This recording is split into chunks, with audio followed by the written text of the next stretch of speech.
We spoke with Wim Hof, who's an absolute legend.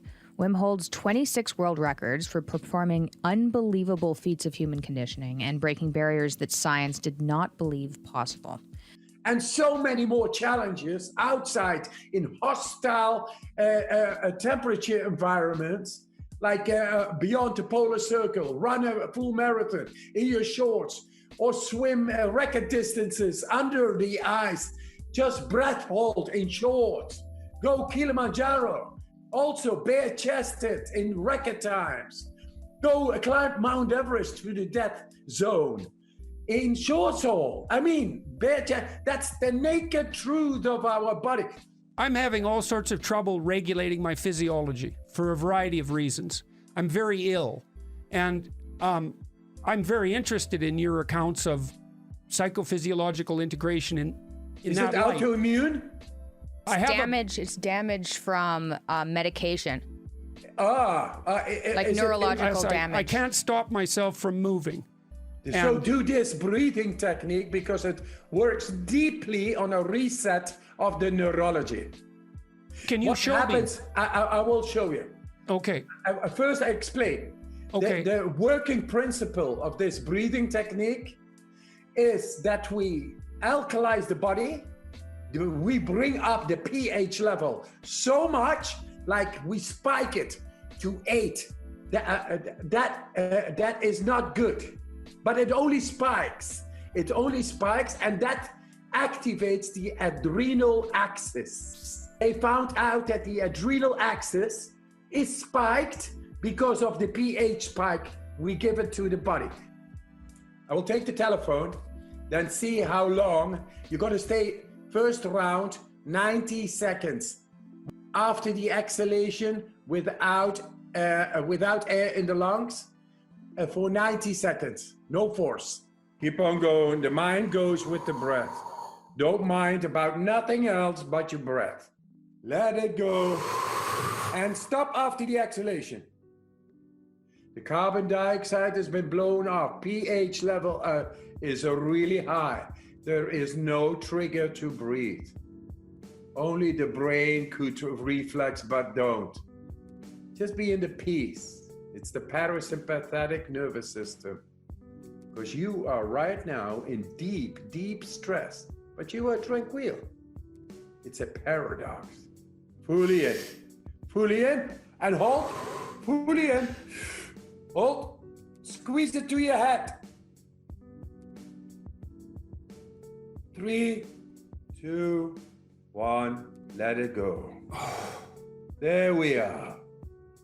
God, I hated that. Yeah, sure. But this is the way, you know what you hate more? This neurological defect? Yes. And this is the way through deep stress, activated consciously while being okay. Did we hold our breath for 90 seconds? You could, yes, for 90 seconds. See, how do you feel? Well, I'm not wandering around the room uncontrollably moving and screaming. So, that's better than 3 or 4 hours of my day. So if you lie on the couch or at home on the bed, you are even more relaxed. The tissue is able to open up more and receive even more oxygen. Then the pH levels, they go even way up more. What happens when you not breathe and your pH levels are actually okay? They are great. Then there is no oxygen. Suddenly the oxygen drops dramatically. Nobody understands in the hospital because they saw this for the first time. That is where normal people die. We go even lower. In doing just what we just did. Yes. If you do 3 minutes, you go lower than people who are dying. The survival triggers, they come up with the adrenal axis, hypothalamus, epiphysis, pituitary gland, and the adrenal glands. Whoom! And then anything that should not be in the body is gotten rid of. Oh. It's like a big sweep. Yeah. And one of the things is the immune system. The immune system, white cells, the stem cells are activated. The red cells, the lymphocytes, the neutrophils, the T cells, the B cells, They are all activated because it wants to survive. They saw me activating robustly an area of the brain thought of impossible by humans, which is the periaqueductal gray hemisphere. Oh, yes. Part That's involved in pain.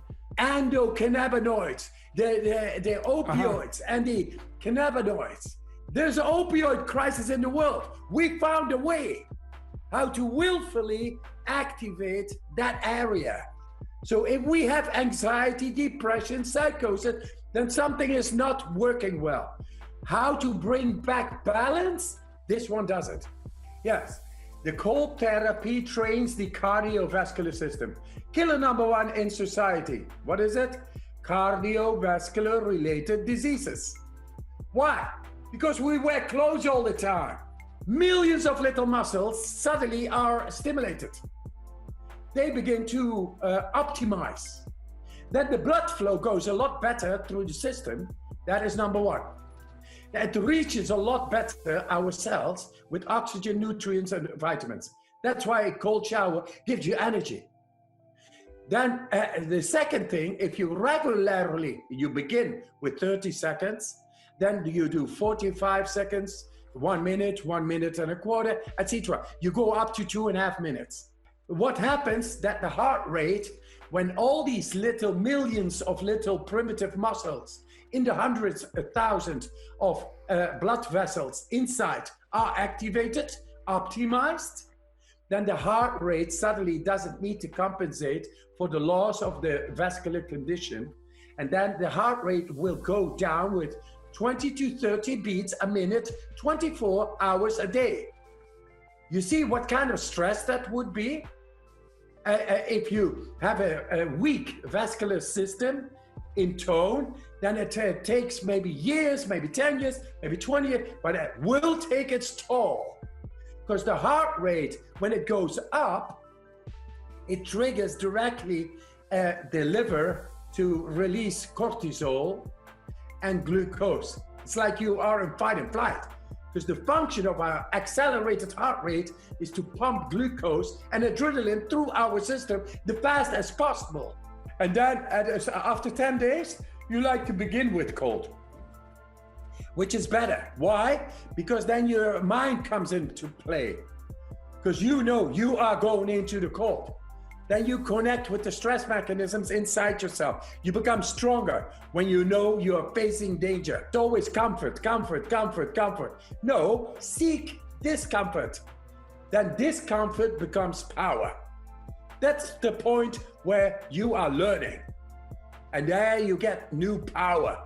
You go past the conditioning. And that it's amazing what the cold can teach us. And I go to the ancestors and everything because I know how to open up the closed up proteins. That is anything that is genetically encrypted in our gene expressions and closed up is because of a genetical past. You bring a protective shield around the cell. What happens inside? The war is over, guys. We can go into repair. The consequence of voluntarily facing stress is the awakening of abilities within you that are part of our ancestral heritage. And so that is how you become a living avatar of the great heroes of the past.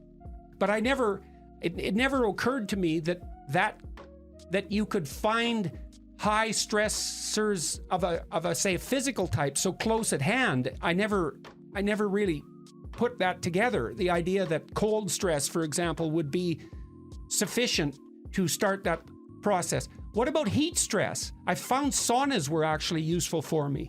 Fasting is hormesis, heat stress is hormesis, the cold stress. But the breathing, really, these breathing techniques, let me compare. It has been compared in brain scan studies of people doing 4 hours of mindfulness a day for years. They could not get as deep as a person practicing this type of breathing exercises, going into the depth of the brain. And that's in 30 breaths. Yes. And he saw me influencing deeply into the vagus nerve. Right. If you are able to control or influence deeply into the vagus nerve, you are able to bring down inflammation, which is cause and effect of disease. We found the answers in nature with the E. coli bacteria, which can be lethal. It's a strong bacteria. And I showed as the first one to be injected and have no effects. Okay. I did two things. First of all, I used my mind to do whatever is necessary to neutralize physical impact. But I did that then. I used my will and I used breathing. I learned that through deep breathing, I was able to prolong my stay in cold water like tenfold. How long did it take you? How many months or years did it take you to develop Only that a couple of ability? months. A couple of months. Our capacity is much more than we normally use. The cold shock and heat shock proteins. Not only, it goes even deeper. The telomeres are at work, the gene expression, the transcription factors, it's all at work, that the autonomic nervous system, endocrine system, and immune system all can deeply be influenced at will by the human. In a comparative study, this was unknown in the medical science. It changed the perspective of what we can do against inflammation, which in the end is the cause and effect of, say, depression to cancer to anything. To beat that, what makes COVID-19 a laughing joke. The inflammation kills 60 to 70 million people only in the West already. With E. coli bacteria, first me, but then I said, no, everybody is able to do that. And I took a group of people, and after 16,134 people becoming sick with the same experimental model, then 12 people suddenly, 100%, did not become sick. Can you do the breath holding in the cold? Not there, 100 people. Then after 4 days, even people without former experience in the cold, in 4 days, day number 4, they go in shorts for 5 hours on end in freezing temperatures. Men, women, regardless the age or even condition. What is that? That is awakening to a innate, forgotten, disconnected power which we are born with. And I found a way to awaken it within a couple of days. So how did you train them? What did you do? Okay, so, right. So you're doing the same thing to us in this podcast. Yes, exactly. Okay. Just have fun. The snowball fight. Something like that. And everybody has fun. Nobody feels the cold anymore. And then it's an awakening because our thought, oh, it's wrong. It's got to be wrong if you think it is wrong. But if you take it on playful, and that's what I do, right, then there is no thought. I make it ridiculous, this hostile force. I make it a laughing joke. And now they saw 100% neural activation within the brain, done consciously because we were doing the breathing exercises. You'd recommend doing this just once a day? Yes. This opens up the subconscious part of our brain. We got to go back to our nativeness. With 2 feet on the ground is liberating the captivated souls of our forefathers seen within the proteins within our genes. And now we are there. And I've been talking to Nobel Prize winners on the DNA about this. Good. Very nice to meet you, Wim. Nice to meet you.